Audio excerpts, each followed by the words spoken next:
Hello everyone, this is Meenakshi Rana. In this video, I am going to explain you Geography, Chapter 5, Major Domains of the Earth. So let's start with first para. As you have read in the first chapter, the Earth is the only planet which has life. Human beings can live here because the life-sustaining elements of land, water and air are present on the earth. जैसा कि आपने first chapter में पढ़ा है कि अर्थ एक ऐसा planet है जहाँ पर लाइफ पॉसिबल है। ह्यूमन बीइंग्स यहाँ पर जीवित रह सकते हैं क्योंकि यहाँ पर जीवित रहने के लिए सारे इम्पोर्टेंट एलिमेंट्स मौजूद हैं, जैसे लैंड, वाटर और air. Look at the next para.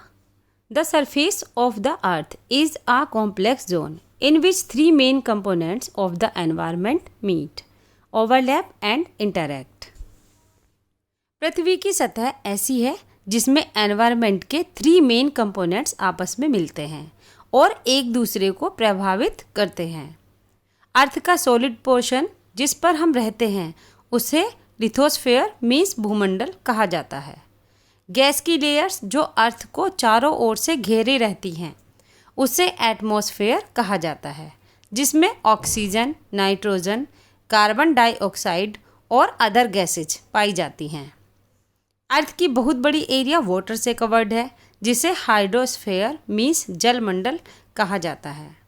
Hydrosphere में वाटर इन फॉर्म्स में पाया जाता है, आइस, वाटर और water vapour. The biosphere is the narrow zone where we find land, water and air together which contains all forms of life. Biosphere means जीव मंडल एक narrow zone है जहाँ लैंड, वाटर और एयर एक साथ मिलते हैं, जहाँ सभी प्रकार के जीवन पाए जाते हैं। Firstly we will discuss about lithosphere. The solid portion of the earth is called the lithosphere. Earth के ठोस भाग को लिथोस्फेयर कहा जाता है। यह अर्थ क्रस्ट की चट्टानों और मिट्टी की थिन लेयर से बना हुआ है जिसमें जीवों के लिए पोषक तत्व पाए जाते हैं। There are two main divisions of the earth surface. The large land masses are known as the continents and the huge water bodies are called the ocean basins. पृथ्वी की सतह को टू पार्ट्स में डिवाइड किया जा सकता है। बड़े लैंड मासेज को कॉन्टिनेंट्स के नाम से जाना जाता है और बड़े वाटर बॉडीज़ को ओशियन बेसिन्स कहा जाता है। वर्ल्ड के सारे ओशियंस एक दूसरे से कनेक्टेड हैं। Look at the map of the world figure 5.1। क्या सभी लैंड मासेज मीन्स कॉन्टिनेंट्स आपस में कनेक्टेड हैं? समुद्री जल का लेवल सभी जगह सेम होता है। लैंड की ऊंचाई को समुद्र तल से मापा जाता है जिसे 0 माना जाता है। The highest mountain peak, Mount Everest, is 8,848 meters above the sea level. World का सबसे ऊंचा शिखर माउंट एवरेस्ट समुद्र तल से 8,848 मीटर ऊंचा है और वर्ल्ड का सबसे गहरा भाग पैसिफिक ओशियन का मेरियाना ट्रंच है जिसकी गहराई 11,022 मीटर है। क्या आपने कभी कल्पना की है कि समुद्र की गहराई पृथ्वी के सबसे ऊंचे पॉइंट से इतनी ज़्यादा हो सकती है? Do you know students, New Zealand के एडमंड हिलेरी और इंडिया के तेंजिंग नोर्गे शेरपा 29 मई 1953 को पृथ्वी के सबसे हाईएस्ट पॉइंट माउंट एवरेस्ट पर चढ़ने वाले फर्स्ट मैन थे। जापान की जुंको ताबेई वर्ल्ड की फर्स्ट वुमन थी जिसने 16 मई 1975 को एवरेस्ट पर कदम रखा और इंडिया की बछेंद्री पाल जिसने 23 मई 1984 को एवरेस्ट पर कदम रखा। Now we will discuss about continents. There are 7 major continents. These are separated by large water bodies. पृथ्वी पर 7 मेजर कॉन्टिनेंट्स हैं।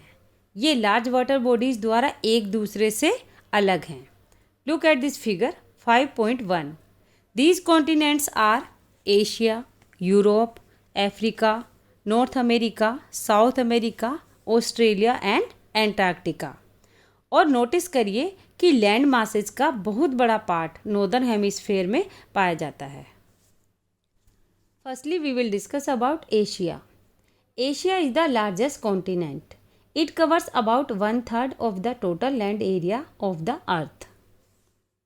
इन सभी कॉन्टिनेंट्स में एशिया वर्ल्ड का लार्जेस्ट कॉन्टिनेंट है। यह पृथ्वी के टोटल लैंड एरिया के 1/3 भाग में फैला हुआ है। यह ईस्टर्न हेमिस्फीयर में स्थित है। ट्रॉपिक ऑफ कैंसर, जिसे हिंदी में कर्क रेखा कहा जाता है, इसी कॉन्टिनेंट से होकर गुजरती है। एशिया कॉन्टिनेंट की वेस्ट साइड में यूराल पर्वत है, जो इसे यूरोप से अलग करता है। Look at this figure 5.1। Here is Ural mountain, जो यूरोप और एशिया को अलग कर रहा है। यूरोप और एशिया के कंबाइंड लैंड मास को यूरोप प्लस एशिया, यूरेशिया कहा जाता है। Europe is much smaller than Asia. The continent lies to the west of Asia. Europe Asia से बहुत छोटा है। यह कॉन्टिनेंट एशिया के वेस्ट में स्थित है। आर्कटिक सर्कल इस कॉन्टिनेंट से होकर पास होती है। इसके 3 साइड्स वाटर बॉडीज हैं, मीन्स ये 3 साइड से जल से घिरा हुआ है। Look at the map of the world. Africa. Africa is the second largest continent after Asia. The equator और 0 degree latitude runs almost through the middle of the continent. Africa Asia के बाद world का second largest continent है। Equator या 0 degree latitude इस continent के लगभग मध्य भाग से होकर गुजरती है। अफ्रीका का बहुत बड़ा पार्ट नॉर्दर्न हेमिस्फीयर में स्थित है। Look at the figure. आप देख सकते हैं कि केवल यही एक ऐसा कॉन्टिनेंट है जिससे होकर ट्रॉपिक ऑफ कैंसर, इक्वेटर और ट्रॉपिक ऑफ कैप्रिकॉर्न, ये तीनों रेखाएं पास होती हैं। सहारा डेजर्ट, जो वर्ल्ड का लार्जेस्ट हॉट डेजर्ट है, अफ्रीका में स्थित है। यह कॉन्टिनेंट चारों तरफ से समुद्रों और महासागरों से घिरा हुआ है। Look at the world map. इसमें आप देख सकते हैं कि वर्ल्ड की लॉन्गेस्ट रिवर नील अफ्रीका से होकर गुजरती है। अफ्रीका के मैप में इक्वेटर, ट्रॉपिक ऑफ कैंसर और ट्रॉपिक ऑफ कैप्रिकॉर्न किन पार्ट से होकर गुजरती है? आप देख सकते हैं इस मैप में ट्रॉपिक ऑफ कैंसर अफ्रीका के नॉर्दर्न पार्ट से होकर गुजरती है, इक्वेटर लगभग मिडिल पार्ट से और Tropic of Capricorn southern part से होकर गुजरती है। Okay. North America. North America is the 3rd largest continent of the world. North America world का तीसरा सबसे बड़ा कॉन्टिनेंट है। यह साउथ अमेरिका से एक नैरो पट्टी द्वारा जुड़ा हुआ है, जिसे पनामा स्थल संधि कहा जाता है। यह कॉन्टिनेंट पूरी तरह से नॉर्दर्न और वेस्टर्न हेमिस्फीयर में स्थित है। यह कॉन्टिनेंट 3 महासागरों से घिरा हुआ है। क्या आप इन ओशियंस के नेम बता सकते हैं? Look at this map of north America. West direction में पैसिफिक ओशियन है, ईस्ट में अटलांटिक ओशियन है और नॉर्थ में आप देख सकते हैं आर्कटिक ओशियन है। यही तीनों ओशियंस हैं जिनसे नॉर्थ अमेरिका घिरा हुआ है। Now I am going to explain you about South America. South America lies mostly in the southern hemisphere, which 2 oceans surround it on the east and the west. South America का mostly part southern hemisphere में स्थित है।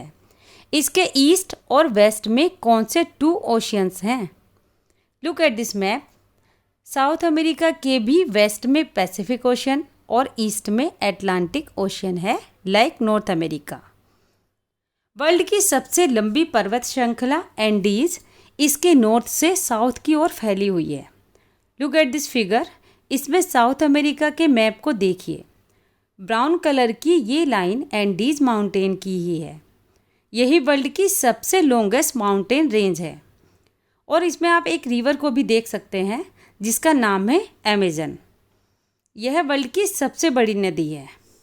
Remember, यह world की सबसे largest river है और नील नदी सबसे लॉन्गेस्ट रिवर है वर्ल्ड की। Okay. Australia. Australia is the smallest continent that lies entirely in the southern hemisphere. It is surrounded on all sides by the oceans and seas. It is called an island continent. Australia world का सबसे छोटा महाद्वीप है जो कि पूरी तरह से सदर्न हेमिस्फेयर में पड़ता है। यह चारों तरफ से महासागरों और समुद्रों से घिरा हुआ है, इसलिए इसे आइलैंड कॉन्टिनेंट कहते हैं। Look at this figure 5.2 isthmus and strait. Isthmus स्थल संधि को कहते हैं। यह एक संकरा भाग होता है जो दो बड़े लैंड मासेज को एक दूसरे से जोड़ता है।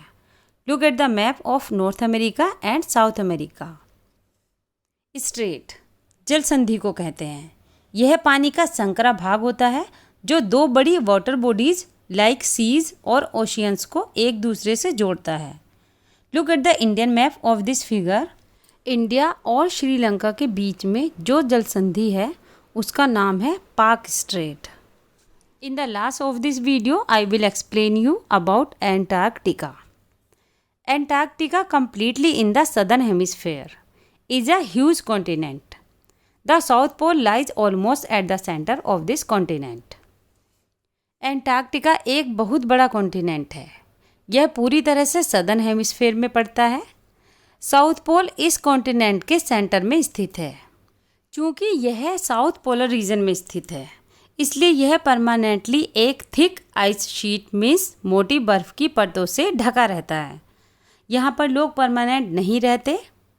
यहाँ पर कई कंट्रीज के रिसर्च सेंटर्स बने हुए हैं। इंडिया के रिसर्च स्टेशंस भी यहाँ पर हैं। इनके नेम है मैत्री और दक्षिण Gangotri. Students, remaining part of this chapter I will explain you in next video.